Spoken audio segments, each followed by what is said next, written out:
Hello guys! Welcome to another episode of Eat to Heal, our low-carb cooking by yours truly, your Diet Doctora, Dr. Josephine Grace Rohotan. And today, magluluto tayo ng another favorite Filipino staple, and it is a very high carb. Ibig sabihin, mataas sa glucose load ang pagkain na ito. But of course, we will make it into low carb because we are into low carb and fasting. So it is going to be a sotanghon guisado, also known as bihon guisado or pancit guisado, whatever you want to call the pasta. It depends on that, but generally, they have the same concept. So, yung isang pinaka-importante lang na kailangan nating palitan is the pasta. So, instead of regular noodles, regular pancit, yung miki, sotanghon, bihon, or glass noodles, all of those are high carb, but we now have low carb alternatives. So, gagamitin natin would be shirataki. So, merong shirataki na spaghetti. Yan, merong spaghetti. Merong ding angel hair. So, angel hair is a little finer. So, ito yung gagamitin natin. So, any brand is okay. So, cognac flour is a very, very low carb kind of material or ingredient. So, yun ang gagawin natin for our basic sotanghon and the usual. So, magsisimula na tayo. We will start by cooking our meat. So usually, if you watch our video during New Year's Eve, nagluto din tayo nito. But we will make it a focused video for that today. At yung gagawin natin first is magluluto tayo ng very simple adobo. Very, very quick adobo. So yun lang yung gagawin natin. And well, this morning, nagluto na ako ng adobo. So, yung nilutuan ko ay dyan na lang. Then, you can also watch our videos where I made a 10-minute adobo. So, pwede nyo tingnan yon. But generally, eto lang yon. So, yung ating usual na pork na napakuluan na. These are the pork broth sa palibot. So, kukuha tayo dyan for us to use sa ating sotanghon. So, maybe just one. So, kakaunti lang naman yung gagamitin natin. And I'll just get a little. Parang pang sahog lang. I think the one that we made before, during Christmas Eve, ay sobrang dami yung pork. Yung adobo na merong parang kaunting pansit. But this one, we will make it into parang enough lang na pang sahog. So, this is what we can put in our sotanghon guisado. So, this is just one pork slice. Parang kalahati ng isang buong liempo or pork belly cut. So, initin lang natin. Of course, meron ng natimpla na yan kanina with cocoa aminos and vinegar. So, to add to that, we will add a little more. And kung walang oil, you can use coconut oil.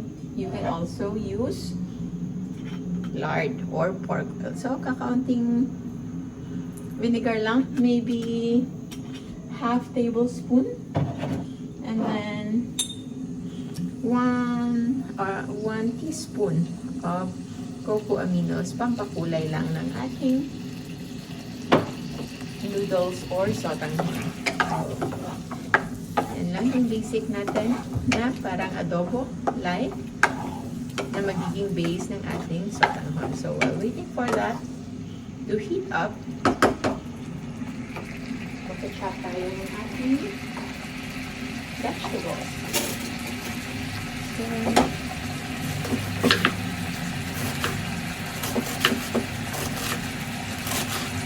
So usually I load up with vegetables lately dahil yung gana ko sa meat ay hindi pa masyadong bumabalik.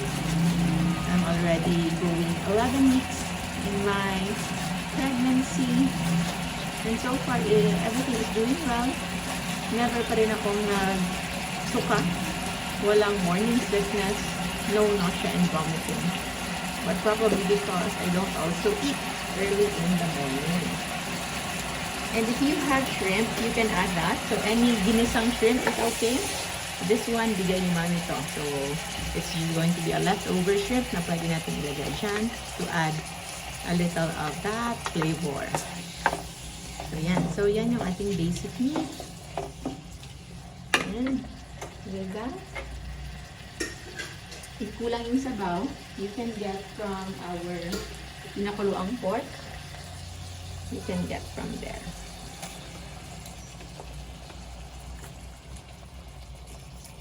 Yan. So, medyo marami yung ating magagawa dito, provided that we have our vegetables na nagpapadami ng ating sahog, and it adds to the bulk.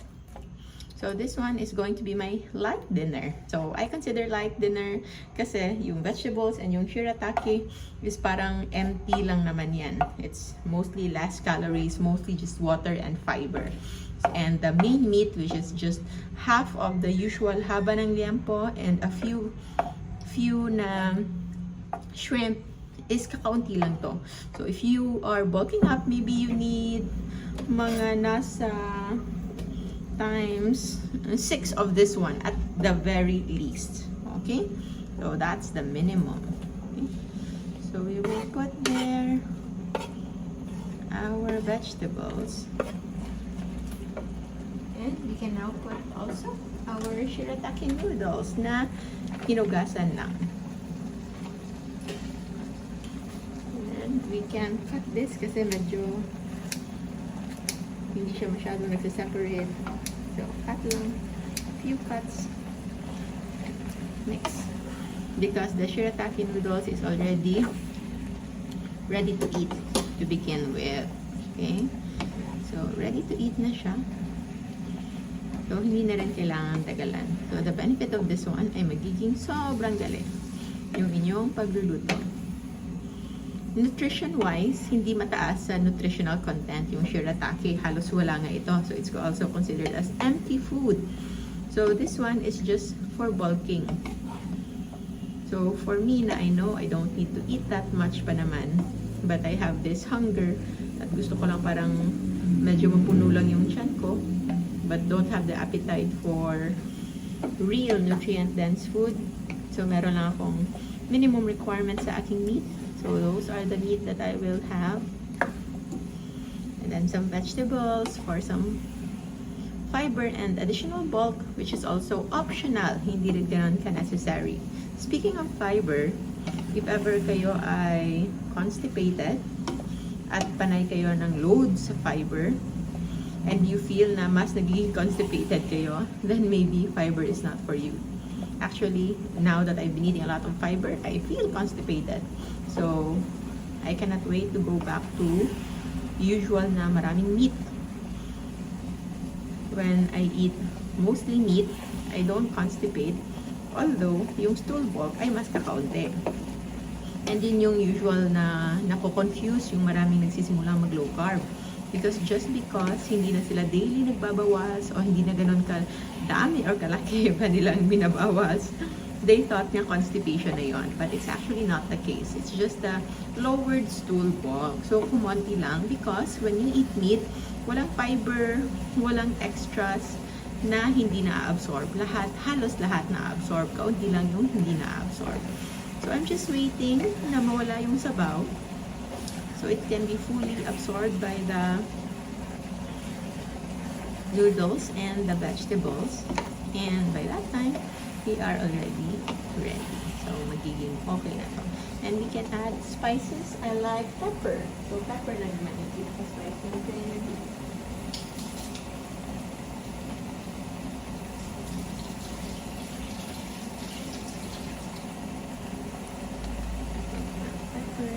Gusto ko yung maanghang.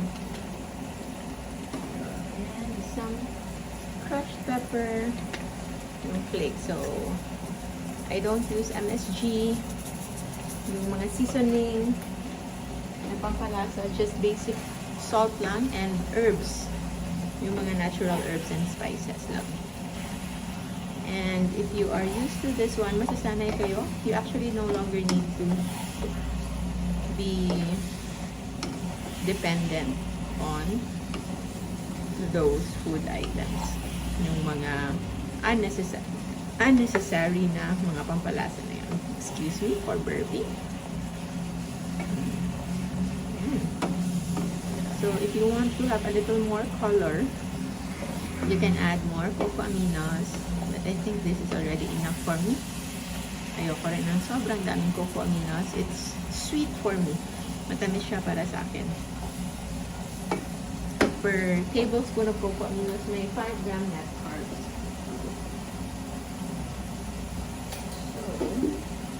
hindi rin tayo kailangan sobra-sobra ng load. That's why cocoa aminos is in our caution list. But hopefully, with the rest of this, halos nasa safe list lang naman ito.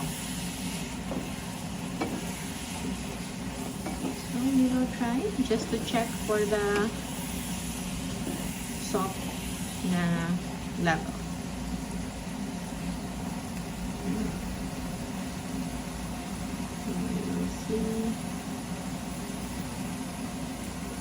Diba? Parang salt ang hon.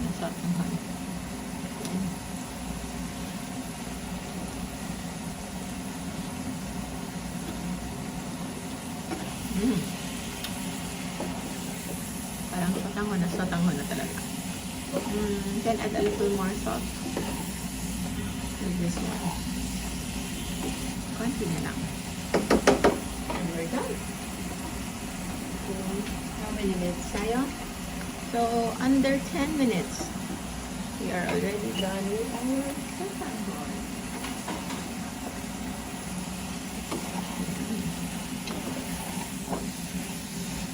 So, enough lang na mawala na yung sabaw. You can add oil if you want. Kung gusto nyo yung mas ma-oily, that's also okay. So, we're ready to play.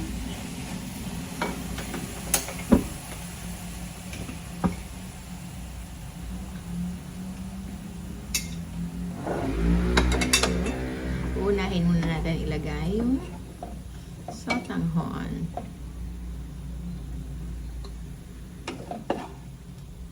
And then after, for aesthetics, dun natin ilagay yung meat.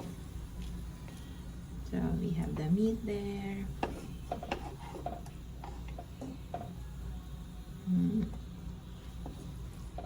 Then yung shrimp.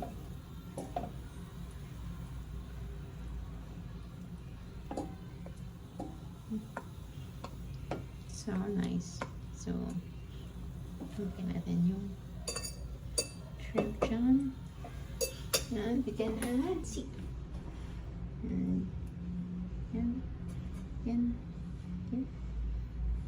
And we are now ready to serve our low carb na pancit guisado in 10 minutes. So, bon appetit! Bye-bye! Thank you for watching, guys. See you in our next video. Stay happy, healthy, and always eat yummy low carb foods like this one. Bye!